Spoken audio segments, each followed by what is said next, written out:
Bloque 3, diagnóstico. Sigamos.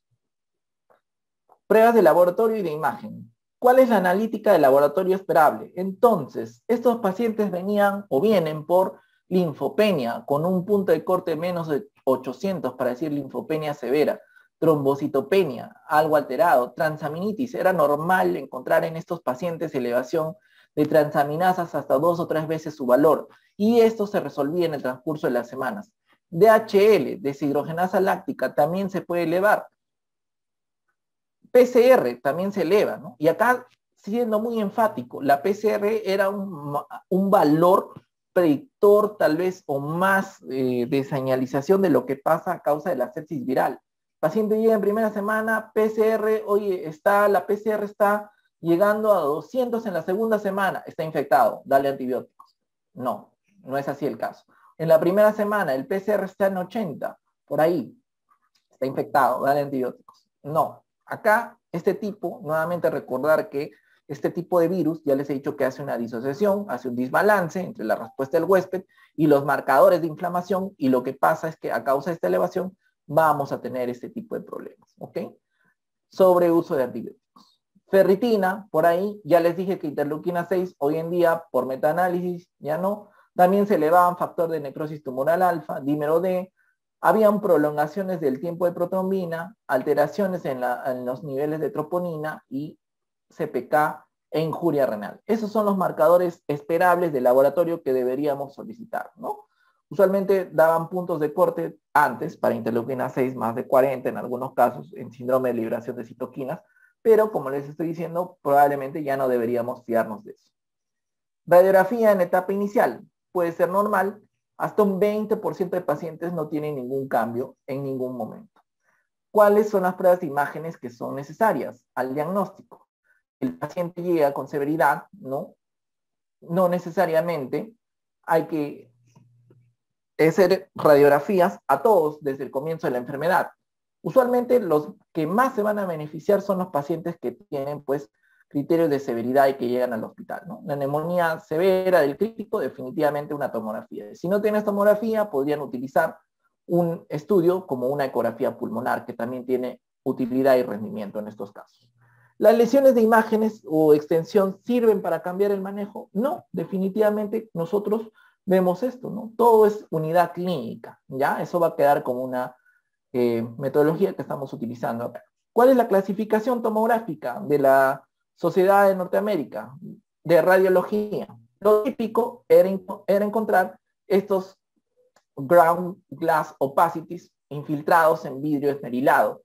Podían tener estos empedrados locos, ¿no? Con consolidación. Acuérdense, es un virus, ¿no? Entonces, si es un virus, lógico, puede hacer solamente compromiso intersticial, pero también hacen consolidados. Entonces, ahí viene la discusión, ¿no? Consolidado ya es antibiótico, definitivamente, bacteriano. Periférico, bilateral, ¿ya? Puede haber el signo del halo reverso. Para los chicos que llevan clases de infecto ahí, signo del halo, aspergilosis. Pero estas infecciones acá en halo reverso es donde predomina usualmente el patrón de consolidación, ¿no? Consolidación en toda la periferia, y en el centro va la parte del intersticio, ¿ya? Eso lo veíamos en algunas neoplasias, en mucormicosis, pero también se puede ver en este tipo de presentaciones como neumonía viral. Neumonía organizada también era lo típico. ¿Cuáles son hallazgos indeterminados? Cuando la distribución no es periférica o hay muy pocos infiltrados tipo intersticiales. Y lo atípico sería encontrar una consolidación lobar, ¿no? Específicamente viene el paciente con una consolidación, no, pues definitivamente no vas a plantear un COVID de inicio. Esto es un hallazgo atípico. También las lesiones de árbol en brote, cavitaciones, pero también hay engrosamiento y efusión pleural. Puede haber, sí puede haber, pero no es lo común. Hemos visto casos donde hay hasta neumotórax espontáneo en estos pacientes, así que mucho cuidado. ¿Cuándo se puede realizar un control de imágenes? Después del alta, usualmente a los 3 meses, hay otros grupos que se van hasta los 6 meses.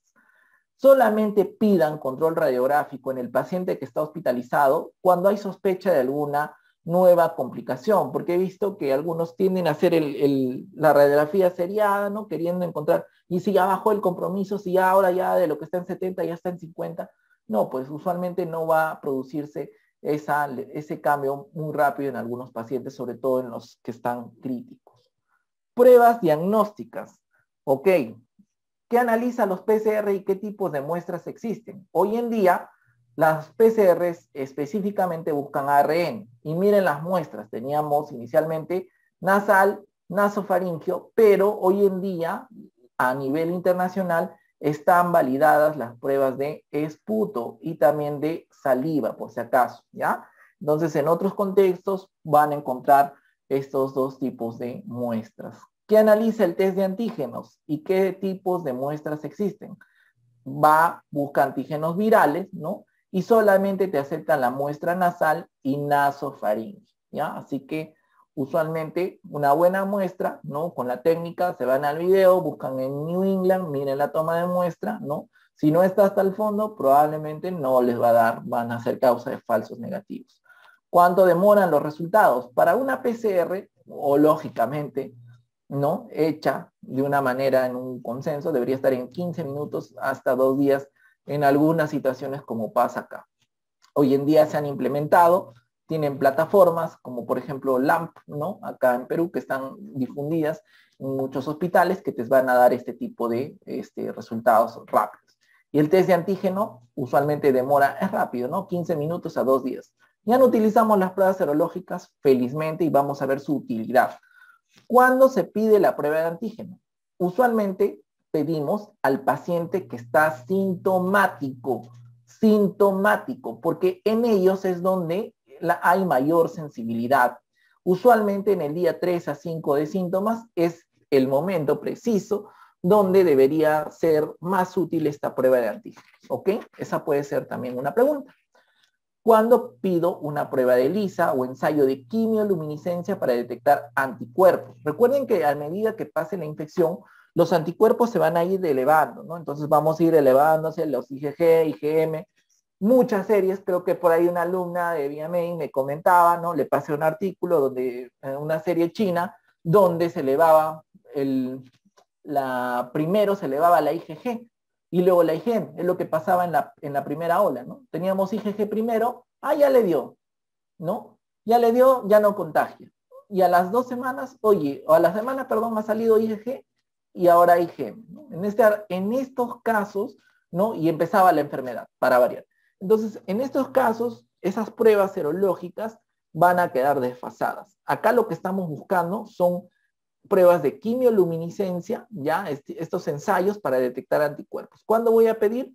Cuando usualmente ya hemos tenido, son casos sospechosos, pero que tienen pruebas de PCR que han salido negativas al inicio, ¿no? El PCR, recuerden que puede ser usualmente positivo en los primeros días, pero si el PCR les da negativo, ustedes siguen con la sospecha y quieren todavía tener alguna confirmación, hoy en día pídanle pues, si están en la práctica particular, traten de pedir algo que sea más confiable. No le van a pedir una prueba de cassette, no van a repetir una prueba de antígeno porque ya están pasando en día 7-9, ¿ok?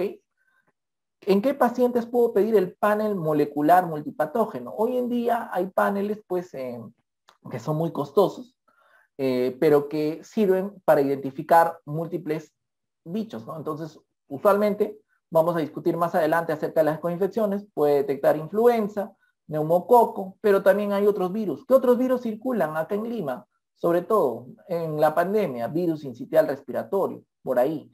Influenza AB, por ahí podían haber circulado muy poca cantidad. Neumococo, casi nulo, ¿no? Y también te pueden encontrar algunas bacterias a través de detección de DNA, micoplasma o RNA, micoplasma, clamidófila, ¿no?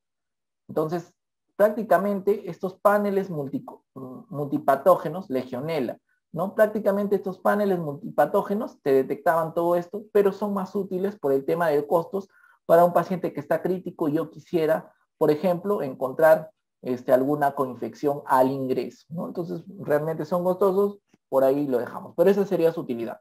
¿Qué hacemos si el paciente tiene síntomas y le sale un test de antígeno positivo? Ese paciente está declarado como infectado, ¿no? Y definitivamente va a aislamiento. ¿Qué hacemos si el paciente es sintomático y tiene un test de antígeno negativo? Si tienen test de antígeno negativo, ¿no? Dijimos que su rendimiento es más en el día 3, ¿no? De síntomas. Vamos a hacer el algoritmo y vamos a PCR, de todas maneras. Y ese paciente tiene que continuar en aislamiento hasta tener el resultado del PCR, ¿no? Muchos acá, antígeno negativo, pero tienen la clínica, ¿no? Pues si ustedes quieren llegar al diagnóstico, pidan PCR, ¿no? Que puede ser, en este caso, positivo. Si es negativo y está con clínica, ahí es otra decisión un poco más individual. ¿Qué hacemos si el paciente es sintomático con prueba de antígenos negativa? Ya hemos dicho, confirmamos con PCR, aislamiento. ¿Qué prueba se usa en infectado asintomático? Usualmente el PCR. Puede ser positivo desde el día 0 hasta el día 14, ¿ya? Pero a partir del día 10, si tienen una persistencia de PCR, ¿no? Día 10 de enfermedad y les sale un PCR, más allá de eso, ya usualmente es material viral, ya digamos, que ya no va a generar replicación y posibilidad de contagio. Entonces, si es más allá del día 10, consideramos que ya no se considera contagiante. ¿A partir de cuándo aparecen los anticuerpos IgG y IgM?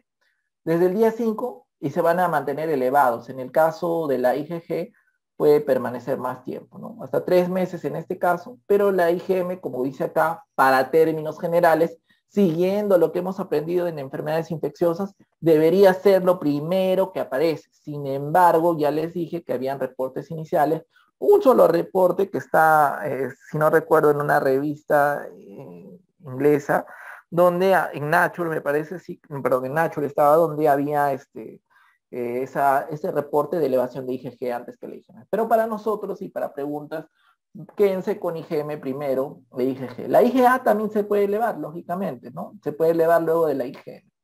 Desde el día 9 inicia la IgG, tiene un pico a los 21 y puede persistir mucho más tiempo, hasta 6 meses, ¿ya?